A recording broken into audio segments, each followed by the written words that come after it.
அண்மை செய்தி போதைப் பொருள் பயன்படுத்திய வழக்கு விசாரணைக்காக அமலாக்கத்துறை அலுவலகத்தில் நடிகர் ஸ்ரீகாந்த் தற்போது ஆஜராகியிருக்கிறார். அண்மை செய்தியாக பார்த்து வருகிறோம்.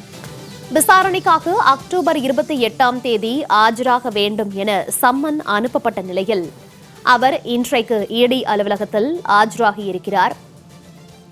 விசாரணைக்காக அக்டோபர் 28ஆம் தேதி ஆஜராக வேண்டும் என சம்மன் அனுப்பியிருந்தும் ஸ்ரீகாந்த் ஆஜராகவில்லை.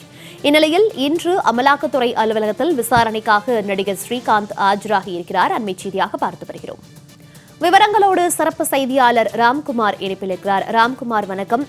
அமலாக்கத்துறை அலுவலகத்தில் 28ஆம் தேதியே நடிகர் ஸ்ரீகாந்த் ஆஜராக வேண்டும் என்று சம்மன் அனுப்பப்பட்டிருந்த நிலையில் அவர் அன்றைக்கு ஆஜராகவில்லை. தற்போது இன்றைக்கு அமலாக்கத்துறை அலுவலகத்தில் நடிகர் ஸ்ரீகாந்த் ஆஜராகியிருக்கிறார். இது தொடர்பான முழு விவரங்கள்.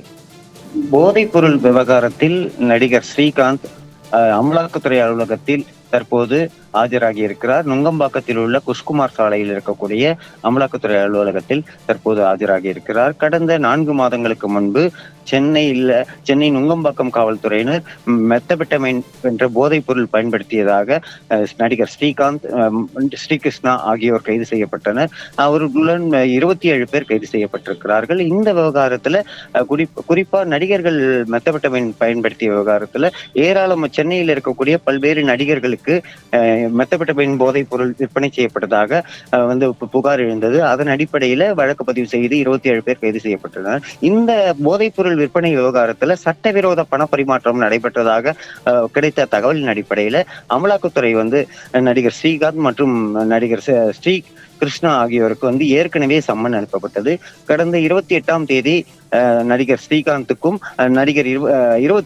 அக்டோபர் 29ஆம் தேதி ஸ்ரீகிருஷ்ணாவிற்கும் சம்மன் அனுப்பப்பட்டது. இந்த நிலையில நடிகர் ஸ்ரீகிருஷ்ணா 29ஆம் தேதி ஆஜராகி அமலாக்கத்துறை விசாரணைக்கு உட்படுத்தப்பட்டு பின்பு 2வது முறையாக ஆஜரானார். இந்த நிலையில முதல் முறை கடந்த 28ஆம் தேதி ஸ்ரீகாந்துக்கு சம்மன் அனுப்பப்பட்டது. ஆனால் சம்மன் சொந்த காரணங்களுக்காக ஆஜராவதற்கு விலக்கு அளிக்க வேண்டும் என கோரியிருந்தார். இந்த நிலையில 11ஆம் தேதி இன்று, அதாவது நவம்பர் 11ஆம் தேதி ஆஜராக வேண்டும் என மீண்டும் சம்மன் அனுப்பப்பட்டது. அந்த சம்மனின் அடிப்படையில தற்போது நடிகர் ஸ்ரீகாந்த் அமலாக்கத்துறை அலுவலகத்தில் ஆஜராகி விசாரணை வளையத்திற்கு கொண்டு வரப்பட்டிருக்கிறார். அவரிடம் இந்த மெத்தபெட்டமைன் போதைப் பொருள் விற்பனை செய்யப்பட்ட விவகாரத்திலும் சட்டவிரோத பணப்பரிமாற்றம் எப்படி நடைபெற்றது உள்ளிட்ட பல்வேறு கேள்விகளை அவரிடம் கேட்டிருக்கிறார்கள். தற்போது அந்த விசாரணையானது நடைபெற்று வருகிறது. மோனிகா, தகவல்களுக்கு நன்றி ராம்குமார்.